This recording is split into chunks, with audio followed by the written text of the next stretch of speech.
Hey, I'm Christy from Yoga Mouth. I want to share a story with you today about meditation. I feel like it's something that a lot of us either just don't think about at all, or we think about with a lot of bias, a lot of judgment, and for fair reason. Like the way it's put out there, even as a person working in like the yoga profession, I'm a yoga scientist. So when I see these beautiful studios and people basically floating off these mats and looking all beautiful and pastel colored, I have a lot of respect for what they're doing. And there's a beautiful aspect to meditation that can be shared that way for people that are interested in that world. But I don't live in that world. I have 4 kids. I have a blended family. I have a son with autism. I have kids that are looking at their identity and their worth and their value. We're recovering from trauma, both as a family and as individuals. I have a 14-year-old, a 12-year-old, a 10-year-old, and a 5-year-old. We're spread out through different versions of school. We homeschool, we have public school, we work in schools, we run studios and gyms. It's not practical for me to sit and feel like I have to have some sacred space, because this would never happen. But had I not found meditation in a practical, science, evidence-informed way that fit my Western brain, but also expanded and respected the Eastern psychology of yoga and yoga science and wisdom that's thousands and thousands of years old, like the intersection of that, where the science and the art meet, there's another universe. It's a portal. It's real life at its realest. It's scary, it's overwhelming, but I've never experienced anything more fulfilling than sitting with myself, stripped down, and having to just wait, be afraid, be insecure, and see that in all that, I was still okay. And in our youth programming through Yoga Mouth Collective, we have a mantra. And I'll try it with you right now, just so you can experience this moment with me, because being okay is really all we need. Being fantastic brings a lot of pressure. Being great has a lot of expectations. Being miserable, being depressed, being sad, that's a rock bottom. And sometimes we have to sit there too. But being okay kind of lets all that happen.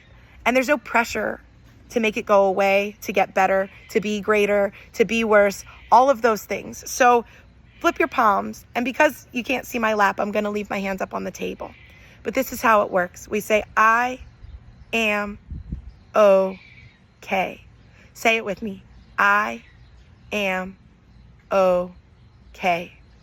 I am okay. We whisper, I am okay.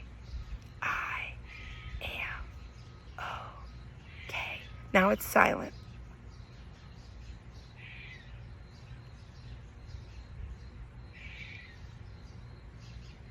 Whisper, I am okay.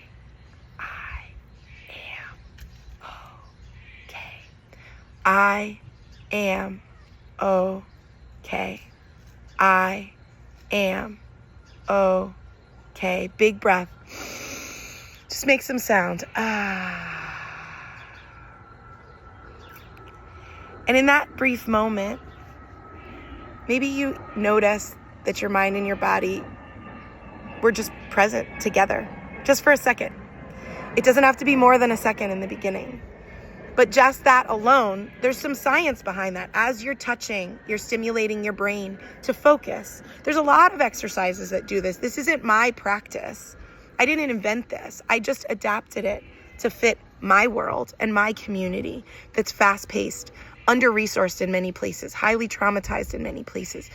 We are a community that's developing, that's growing, and that's working in a lot of isolation and fear.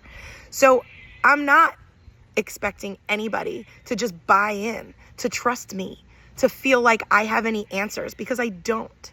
I don't have any cures. I don't have any diagnoses. I don't have any answers. I just have options and tools, and they all start with the ability to sit just in that moment that we had.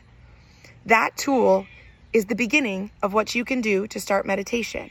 I'm going to be sharing once a week for the rest of the summer little tips on how meditation is medication. It's a way to rewire your brain, and it's a way to reconnect with yourself and the world around you that's more real and meaningful than anything else you've ever experienced, because it's permanent, it's lasting, and it's yours. No one can take it. Nobody can dictate your experience, and nobody can control where you go and what you do with it. So in a world that's constantly under surveillance, connected through these devices, telling you to do better, be better, and work harder, I'm telling you that the opposite is where we heal. It's doing less. It's hearing more. It's breathing.